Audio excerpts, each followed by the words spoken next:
ஆழ்வார் எம்பெருமானார் ஜீயர் திருவடிகளே சரணம். ஜீயர் திருவடிகளே சரணம். இது பல பேர் இந்த கேள்வியை கேட்கிறார்கள். இப்ப கூட சமீபத்தில் ஒருத்தர் இந்த கேள்வி கேட்டிருந்தார். நம்ம கேள்வி பதில்கள் பண்ற பொழுது அதுக்கு கேள்விகள் இப்போ 2 நாள் முன்னாடி 1 நாள் முன்னாடி ஒரு கேள்வி வந்திருந்தது. நாம எல்லாம் இப்ப பஞ்சசம்ஸ்காரம் பண்ணி கொள்கிறோம். பஞ்சசம்ஸ்காரம் பண்ணின பிறகு ஏதோ நமக்கு ஒரு பகவத் கிருப்பையினாலையும் ஆச்சாரிய கிருப்பையினாலையும் கொஞ்சம் சம்பிரதாயத்துல ஈடுபாடு இருக்கு. நம்மால முடிந்த வரைக்கும் ஆன வரைக்கும் நாம் விஷயங்கள்ல ஈடுபடுகிறோம், சம்பிரதாய விஷயங்கள்ல ஈடுபடுகிறோம். ஏதோ கொஞ்சம் சின்ன சின்ன கைங்கரியங்களை பண்ணிக்கிறோம், காலக்ஷேபங்கள்லாம் கேட்கிறோம். இப்படி நாம் இருக்க இதே போல வேறு சிலர் இருக்கார்களே, அவர்களும் இதே போல பஞ்சசம்ஸ்காரம் பண்ணி கொள்கிறார்கள். ஆனா இதுல எல்லாம் ஈடுபாடு இல்லாமல், சம்பிரதாய விஷயங்கள்ல ஆசை இல்லாமல் அவர்கள் பாட்டு வாழ்க்கையை வாழ்ந்துட்டு போகிறார்களே, அவர்களுக்கெல்லாம் மோட்சம் உண்டா அப்படிங்கிற ஒரு கேள்வியை ஒருத்தர் கேட்டிருந்தார்.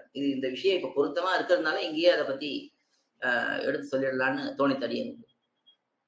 அதான் முதல்ல நம்ம பத்தி நம்ம நினைக்கிறதே கொஞ்சம் மாத்திக்கணும். அதாவது நாம் என்ன நினைக்கிறோம், நமக்கெல்லாம் கொஞ்சம் அனுகிரகம் ஏற்பட்டிருக்கு. அனுகிரகம் ஏற்பட்டிருக்குங்கிறது உண்மைதான். ஏன்னா இந்த ஒரு வைஷ்ணவ குடியில வந்து பிறந்திருக்கோம், பஞ்சசம்ஸ்காரம் ஆயிருக்கு, சத் விஷயங்கள்ல கொஞ்சம் ஈடுபடக்கூடிய அளவுக்கு எம்பெருமான் கிருபை பண்ணியிருக்கான். இதெல்லாம் அவனுடைய செயல்.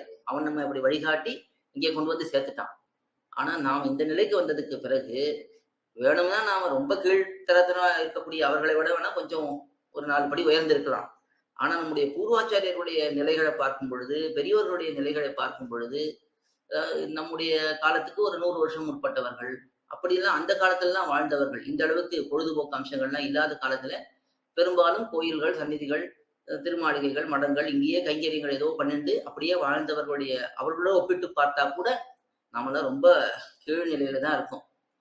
என்ன கொஞ்சம் சம்பிரதாய விஷயங்கள்னு ஆசை இருக்கு, எம்பெருமானுடைய விஷயங்கள்ல ஈடுபடணுங்கிற ஆசை இருக்கு. ஒரு சின்ன சின்ன கைங்கரியங்கள் நம்மளால முடிஞ்சா நம்ம பண்ணுறதுக்கு முயற்சி பண்றோமே தவிர, நாமும் போக வேண்டிய தூரம் ரொம்ப தூரம்.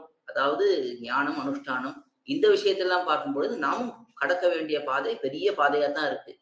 அது ஒரு பக்கம் இருக்கட்டும். அதனால நம்ம பத்தியும் நாம ரொம்ப அப்படியே நாமெல்லாம் ரொம்ப நல்லா இருக்கும், நமக்கு கண்டிப்பா மோட்சம் கிடைச்சிடும், மற்றவர்களுக்கு என்ன அப்படிங்கிற கேள்வியை விட நாமும் அந்த கிட்டத்தட்ட அந்த கோஷ்டியில தான் இருக்கும். ஏன்னா நமக்கும் நிறைய கலக்கங்கள் வருது, நமக்கும் பல விஷயங்கள்ல ஈடுபட வேண்டிய சூழ்நிலைகள் ஏற்படுறது, பகவத் விஷயத்தை விட வேறு விஷயங்கள்ல ஈடுபட வேண்டிய லௌகிகமான விஷயங்கள்ல ஈடுபட வேண்டிய கட்டாயம் ஏற்படுகிறது. இதுல இருந்து நாம எப்படி வெளியில வரணுங்கிறத நாம் சேர்த்துதான் யோசிக்கணும். அது ஒரு பக்கம் இருக்கட்டும். எப்படி இருந்தாலும் நமக்கு ஒரு ஆச்சாரிய சம்பந்தம் ஏற்பட்டிருக்கு. இந்த பகவத் சம்பந்தத்தை நாம் உணர்ந்திருக்கிறோம். அதுக்கு ஏற்ற விஷயத்திலே கொஞ்சம் ஈடுபட்டிருக்கிறோம். ஆனா இப்படி இல்லாதவர்கள், அவர்களுக்கும் எம்பெருமானுடைய கிருபை ஒரு நாள் பலிக்கும். அது பலிக்கிறதுக்கு வாய்ப்பு இருக்கு. ஏன்னா எல்லாருமே ஒரு 10 வருஷம் முன்னாடி அடியன் எப்படி இருந்தேன்னா அடியனுக்கு தெரியும், 15 வருஷம் முன்னாடி அடியன் எப்படி இருந்தேன்னு அது தெரியும். அப்படியே அதுல இருந்து எப்படி மாறி மாறி மாறி கொஞ்சம் கொஞ்சமா முன்னேற்றம் ஏற்பட்டிருக்குங்கிறது நமக்கு தெரியுது. அதே போல பலருக்கும் அதை போல ஒரு மாற்றங்கள் ஏற்படும். ஏதாவது ஒரு விதத்துல ஒரு காலக்ஷேபங்கள் கேட்கறது மூலமாகவோ, உற்சவங்கள்ல வந்து சேவிக்கிறது மூலமாகவோ எம்பெருமான் எப்படியோ ஒருத்தரை தன்னிடத்துல ஈர்த்து கொண்டு வருவான். இப்ப ஆச்சாரிய உபதேசம், ஒரு ஆச்சாரியத்தை சம்பந்தம் ஏற்பட்டு பஞ்சசம்ஸ்காரம் பெற்றா எடுத்து இவர்கள் ஒரு சிலர் இப்ப இருக்கிறார்கள், அவர்களுக்கு சுத்தமா சம்பிரதாயத்துல ஈடுபாடே இல்லை, லௌகிகமாகவே வாழ்க்கையை வாழ்ந்து கொண்டிருக்கிறார்கள். அப்படி இருப்பவர்கள் கடைசி வரைக்கும் அப்படியே இருந்து அவர்கள் மரணம் அடைகிறார்கள்னு வச்சுக்கலாம். அப்படி மரணம் அடையும் பொழுதாவது அவர்களுக்கு நமக்கு இப்படி ஒரு சம்ஸ்காரம் நடந்ததே, பெருமான் நமக்கு எவ்வளவு நன்மைகள் எல்லாம் பண்ணியிருக்கான், நாம் இந்த சம்சாரத்துல ஏதோ லௌகிகமா இருந்துட்டோம், உலக விஷயத்துல ஈடுபட்டுட்டோம், நமக்கு பரமபதத்துக்கு போறதுக்கு தான் ஆசை இருக்கு, அந்த பரமபதத்துக்கு இப்போ நம்ம எம்பெருமான் கூட்டிட்டு போக மாட்டானா அப்படிங்கிற ஒரு எண்ணம் ஏற்பட்டு அது உண்மையான எண்ணமாக இருந்ததுன்னா எம்பெருமான் கண்டிப்பாக அந்த ஆச்சாரிய சம்பந்தத்தை பார்த்து அவர்களை தன்னிடத்துல சேர்த்துக் கொள்வான்.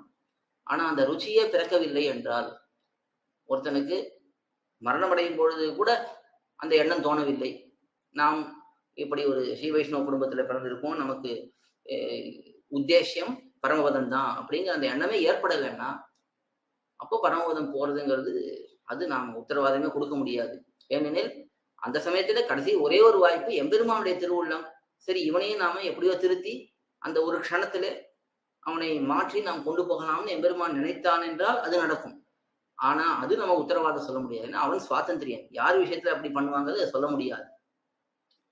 ஏனெனில் இப்போ இங்க இருந்து பரமபதத்துக்கு ஒருத்தன் போகணும்னா அவனுக்கு ருச்சி இருக்கணும், ருச்சி இருந்தாதான் அங்க போக முடியும். ருச்சி இல்லாதவர்கள் அங்கே போறதுக்கு அனுமதியே கிடையாது. அது எம்பெருமான் எதிர்பார்த்து அது மட்டும்தான், ருச்சியை மட்டும்தான் எதிர்பார்க்கிறான். அவனிடத்துல அதிகாரம் எல்லாம் எதிர்பார்த்தாலும் நாம எல்லாம் இதுல உள்ளே வர முடியாது.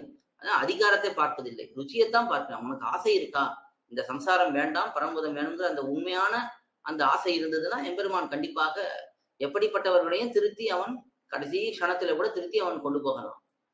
இல்ல ஒரு கொஞ்ச காலத்துக்கு முன்னாடி அவர்களுக்கு மரணத்துக்கு கொஞ்ச காலத்துக்கு முன்னாடி கொஞ்சம் எவ்வளவோ பேர் பார்க்கிறோம், கொஞ்சம் வயதாக இந்த இளமை துடிப்பெல்லாம் போய் அதுக்கு பிறகு சரி இனிமேலாவது கொஞ்சம் சுதாரிச்சுக்கணும், கொஞ்சம் சம்பிரதாயத்துல ஈடுபடணும், நமக்குன்னு ஏற்பட்ட கைங்கரியங்கள்லாம் எவ்வளவோ பேர் விட்டு போயிருக்கும், அதெல்லாம் போய் கொஞ்சம் மீட்டு எடுக்கலாம் அப்படின்னு சொல்லி எத்தனையோ பேர் திருப்பி வரக்கூடியவர்கள், கொஞ்சம் வயசான அப்படி வரக்கூடியவர்கள் இருக்கா.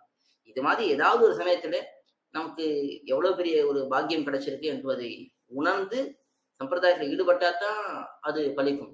பஞ்சசம்ஸ்காரம் பண்ணினவர்களுக்கெல்லாம் மோட்சம் என்று சொல்வதுங்கிறது அது பொருத்தமா இருக்காது. ஏன்னா பல சாஸ்திர வாக்கியங்களுக்கு விரோதமா போயிடும் அப்படி பண்ணினா.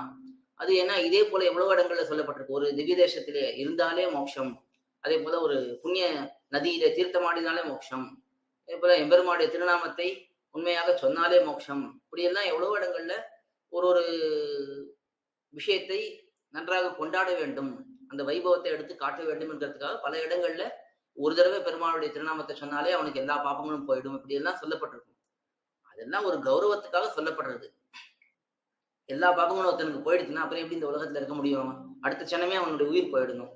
அப்ப அது நேரே அது அப்படியே நம்ம அந்த வரிக்கு வரி நேர் அர்த்தமா அதை எடுத்துக்க முடியாது. அதோடைய கௌரவம், இவனுடைய நிறைய பாப்பங்கள் போகும், எல்லா பாப்பங்களும் போகும்னா நிறைய பாப்பங்கள் போகும். ஏன்னா இவன் எவ்வளவு பெரிய பாப்ப மூட்டையை சேர்த்து வச்சிருக்கான். அனாதி காலமா நாம எல்லாம் இந்த சம்சாரத்திலே கஷ்டப்பட்டு இருக்கோம். அனாதி காலமா இந்த பெரிய பாப்பமானது மூட்டையை சேர்ந்துட்டே இருக்கு. அந்த பாப்பத்தை எல்லாம் போக்கணும்னா இவன் ஒரு தடவை பெருமாளுடைய திருநாமத்தை சொன்னா போயிடும்னா அப்போ அந்த கணமே அவனுடைய உயிர் போய் கீழே விழுந்துடணும். அப்ப புண்ணிய பாப்பங்கள் போயிடுச்சுன்னா அடுத்தது அவனுக்கு வேலையே இல்லையே சம்சாரத்துல. அதனால இதை போல சில வாக்கியங்கள் எல்லாம் அதனுடைய கௌரவத்தை காட்டுவதற்காக, பெருமையை காட்டக்கூடியதாக சொல்லப்பட்டதாக இருக்கும். அதாவது வெறும் பஞ்சசம்ஸ்காரம் ஆயிடுத்து உடனே மோட்சம் என்று சொன்னால் அது அந்த அளவுக்கு பொருத்தமாக இருக்காது. அதுக்குன்னு இந்த ஆச்சாரிய சம்பந்தத்தை உணர்ந்து ஆச்சாரியனுடைய வழிகாட்டலின்படி இவன் நடந்தான்னா இவனுக்கு கண்டிப்பா மோட்சம் என்று சொல்லலாம். நம்முடைய ஆச்சாரியர்களும் அதைத்தானே உகப்பார்கள்.